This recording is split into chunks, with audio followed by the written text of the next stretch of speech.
안녕하세요. 화생방의 정지혜입니다. 네, 안녕하세요. 송자은입니다. 네, 오늘 주제가 화장품 계면 활성제. 네. 뭔가 들어는 봤는데 어떤 내용인지는 모르겠는데 뭔가 이상한 것 같기도 하고 좋은 것 같기도 하고.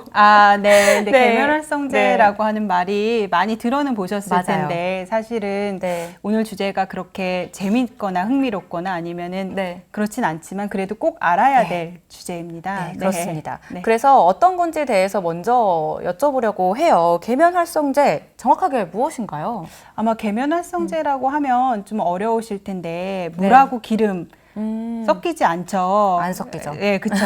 근데 이제 물하고 기름 같이 이제 서로 성질이 달라서 섞이지 않는 물질이 있을 때 경계면이 생기는데 이 계면활성제를 넣어주면은 계면활성제가 이 경계면의 성질을 바꿔서 이제 물과 기름 같은 것도 섞일 수 있도록 하는 바로 물질이 계면활성제예요. 예, 그래서 이제 쉽게 말씀을 드리면 물하고 기름 섞이지 않는데 막 흔들면 조금 섞이죠. 그랬다가 살짝씩. 그랬다가 다시 흔드는 걸 멈추면 층이 그대로 분리됩니다. 네, 맞아요. 근데 이때 이제 계면활성제가 들어있게 되면은 물과 기름이 층이 분리가 되지 않고 안정화가 돼서 잘 있게 되죠. 근데 이 계면활성제라고 하는 게 이렇게 할 수 있는 거는 계면활성제의 특징이 이렇게 분자 내에서 물을 좋아하는 친수성하고 그다음에 이제 기름을 좋아하는 친유성이 같이 있어서 이렇게 이제 물질이 성질이 달라도 잘 섞일 수 있도록 해주고 있습니다.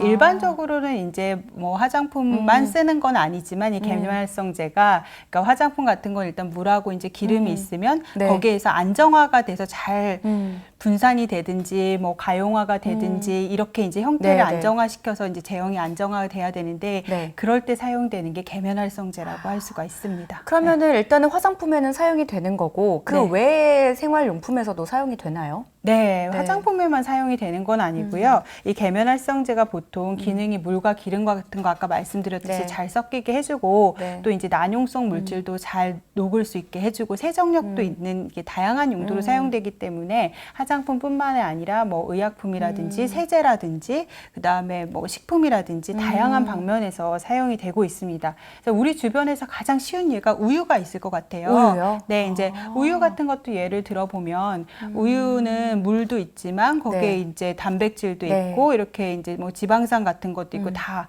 같이 있는 물질인데 이 우유 안에 레시틴이라고 하는 성분이 있어서 계면활성제 역할을 해서 우유가 이렇게 잘 안정화되어 있을 수가 있습니다.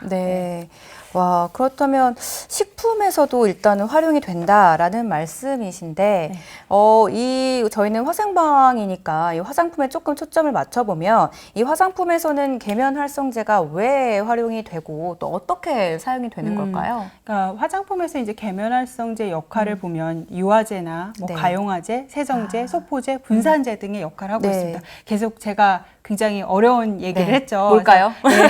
쉽게 이제 말씀을 드려보면 유화제는 물과 기름이 적절하게 섞이도록 하는 역할. 인 거고요. 가용화제는 물의 소량의 이제 기름 같은 것들이 좀 섞이도록 하는 역할. 뭐 세정제는 다 아시겠지만 오염 물질을 이제 제거해서 세정해주는 역할.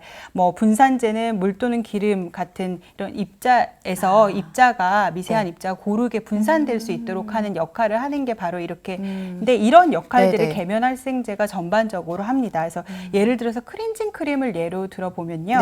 크렌징 크림도 이제 물에 지방산 같은 기름하고 그다음에 이 계면활성제가 섞여 있어서 안정화가 된 제품이거든요. 근데 결과적으로는 이런 크렌징 크림 내에 물하고 기름이 함께 함유가 돼 있기 때문에 우리 피부에 이제 세안 같은 걸 크렌징 크림으로 했을 때는 피부에 묻어 있는 뭐 수용성 물질이라든지 아니면 지용성 물질을 같이 제거해주는 역할을 할 수가 있는 거죠. 이게 계면활성제 역할이라고 할 수가 있습니다. 그러면은 계면활성제도 종류가 있어서 그 적절한 곳에 따로따로 이제 활용이 되는 건지 아니면 종류가 한 가지인 건지 이것도 궁금하네요.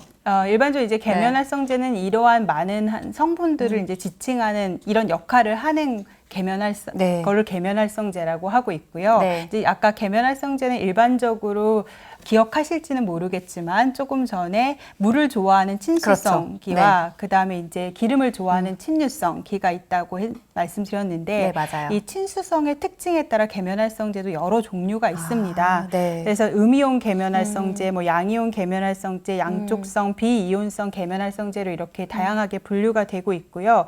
이 계면활성제 각각의 특성에 따라 화장품에서는 좀 사용하는 게 다릅니다. 예. 예를 들자면 음이온 계면활성제는 뭐 세정력하고 기포력이 우수해서 세안용 비누나 샴푸 같은 데 주로 많이 사용되고요.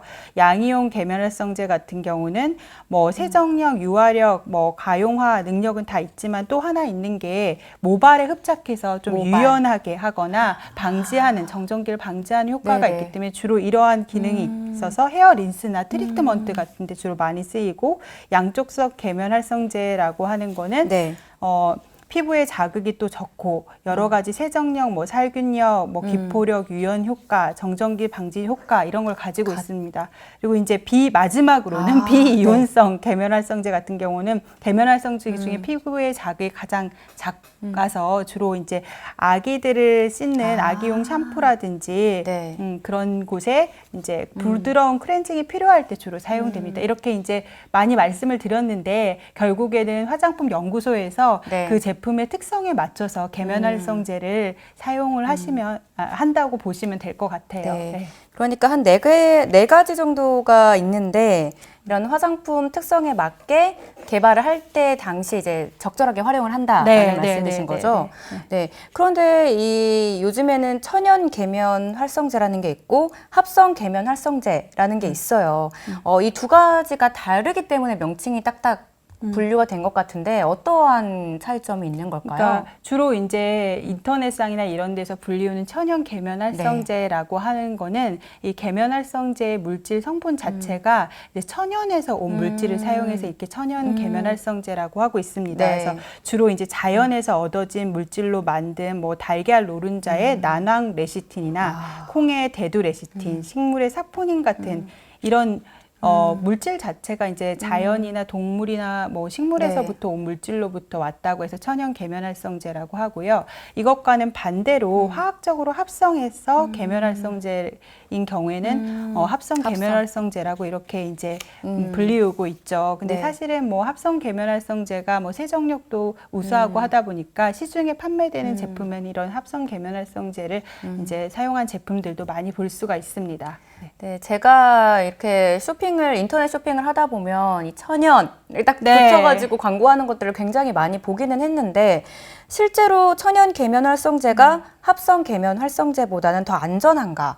이거에 대한 궁금증이 좀 생기더라고요. 그러니까 제가 이 천연 계면 활성제가 무엇인가라고 하는 걸 말씀을 드릴 때 달걀이나 뭐 콩 추출물에서 하는 레시틴유나 아니면 식물에서 온 뭐 사포닌 같이 주로 동식물을 기원으로 한 이런 원료들을 사용을 해서 천연 계면 활성제라고 하기 때문에 반드시 뭐 천연 계면 활성제가 합성 계면 활성제보다 더 안전하다라고 하는 말을 할 수가 없습니다. 이건 이제 사용되는 원료나 그 성분이 어디서 이제 기원을 했는지에 따라서 주로 이제 천연 계면 활성제 아니면 화학적으로 합성을 하면은 화학적으로 합성을 했기 때문에 합성 계면 활성제라고 이제 나누고 있는 거거든요. 네. 그러면은 이 성분들 중에 저희가 쉽게 다가갈 수 있는 것들이 주로 많이 아마 인터넷에서 들어보신 게 SLS 아니면 SLES. 그래서 그런 성분들을 아마 인터넷에서 많이 보셨을 것 같아요. 근데 SLS나 SLES 같은 거 이제 풀네임으로 말씀드리면 소듐 라우릴 설페이트나 소듐 라우레스 설페이트 이게 화학 명칭이거든요. 이런 것들을 많이 보셨을 텐데 인터넷에서 이제 검색만 하게 되면 이런 것들을 볼 때 항상 바람성하고 이게 계면활성제인데 바람성하고 연관을 지어서 인터넷에서 많이 오해를 하고 계시는 부분들이 계세요. 근데 이런 거는 바람성 거는 사실은 아니고요. 실제로 이런 것들이 있기 때문에 식품의약품안전처에서도 2018년도에 이 합성 계면활성제인 SLS나 SLES의 위해 평가를 했습니다. 그래서 네. 이제 그 위해 평가 결과 국내에서 사용되고 있는 화장품 수준에서 이런 SLS나 SLES를 사용할 때는 인체 위해 발생 가능성이 낮고 안전하다라고 했고요. 국제적 수준하고도 동등합니다. 그래서 유럽이나 미국에서도 연구를 했을 때 거의 우리나라와 유사한 수준으로 사용해도 안전하다라고 했습니다. 네. 네, 그러면은 안전성을 믿고 소비자들은 이거를 활용을 해도 크게 이렇게 걱정하실 필요는 없겠다라고 말씀을 드릴 수 있을 것 같아요. 그럼에도 불구하고 이 계면활성제가 들어간 화장품을 사용할 때 좀 이것 정도는 주의해 줬으면 좋겠다라는 것들이 있다면 어떤 게 있을까요?